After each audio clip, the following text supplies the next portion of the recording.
can I just say one thing firstly? I love the name Eat, Sleep, Boxing, Repeat. This is ESBR Boxing. Delighted as always to be joined by former fighter, boxing historian, co-host of the Fight Is Right podcast, Spencer, the Knowledge Fearon. Spencer, thank you for your time. Thank you for sticking around. And I know it's late. You want to get home. But after that introduction, I'll talk for 20 hours, man. I've been rehearsing it all day. How excited were you? You might have heard before most people that Senior was going to be here today. Yeah, Thoughts on when that came out? No, it wasn't any thoughts because you know what? The grand arrival he did when he turned up in April, that was a major thing. So us seeing him now, that's no surprise to me. You know, it's his son. This is my son. I have to be for my son. And that's what he did. He turned up for his son. That's great. Yeah. Did you enjoy it today? Because this is the fourth or fifth press conference in total between these two guys. There's been a lot of back and forth, but it was still entertaining at times. Just kind of thoughts on the whole event between the fathers as well.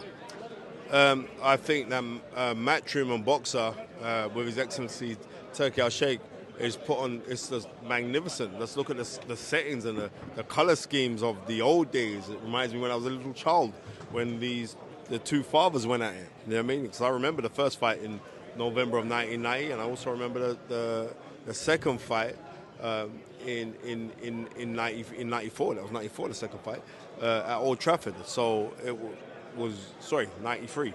So it was great to see. You know, how big does? Because I'm speaking to you because you know you do go back that far, and you were there watching the fights between the fathers. How big does this feel compared to that? Because people have been speaking about maybe it not being as big, but your thoughts on that?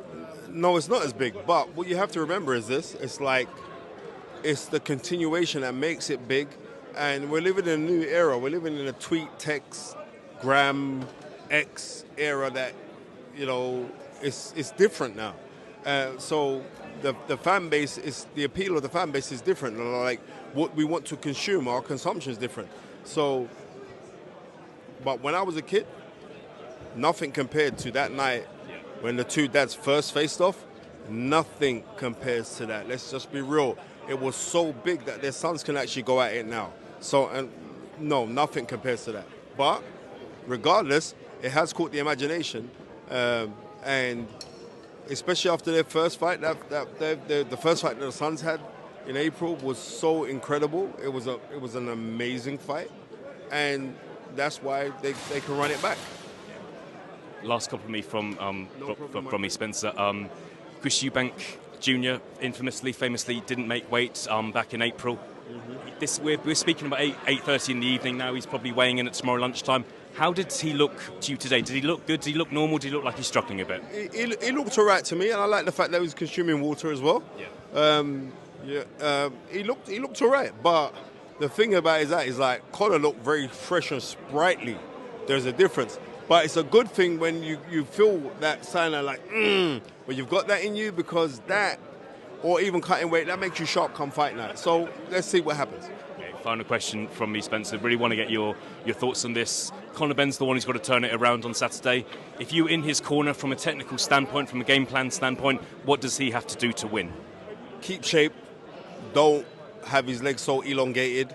Don't have his arms out so wide. And he has to do a lot of perpetual head movement, right? But not perpetual head movement just to throw shots, but perpetual head movement to set up the shots. There's a big difference, right? You're throwing head motion to throw the shot, no, to set up the shots.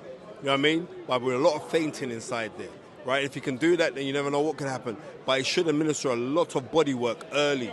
Reason why? Because down the stretch, we know that Chris has to come down in weight. Now he's been doing this weight for years. It's going to take its toll. So if I administer a heavy body attack to you, right? It's like I remember when his father fought, was it Galvano? He administered a lot of hard body shots.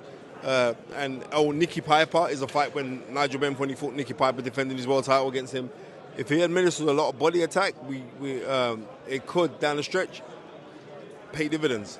But for Chris Eubank Jr., I would say the administration of the jab, not the flicky jab that he's trying in the first fight, but to stamp the authority with a hard jab, kind of like a Tommy Hearns stinging jab. And especially because he throws it from a low guard. When you're throwing a jab from the low guard, your opponent doesn't see it. But if he does that, but he got to stamp the authority with that jab, set him up to throw the uppercuts, because, as I was saying, I hope Conor's made those adjustments, but Conor does sometimes fight with his hands wide, makes it very difficult to see the uppercut, and it gives the opening for the uppercut for you to get caught with it. Even though you can kind of catch the uppercut, but would you want to take those chances? Because from him trying to throw the uppercut, Chris Eubank Jr. Can come back with a left hook. So it's more like, whatever. We'll see. It's going to be a great fight. We're all on Saturday night. Spencer Fearon, thank you very much for your time. No, thank you. Take care. God bless, my friend. Thanks, Spencer.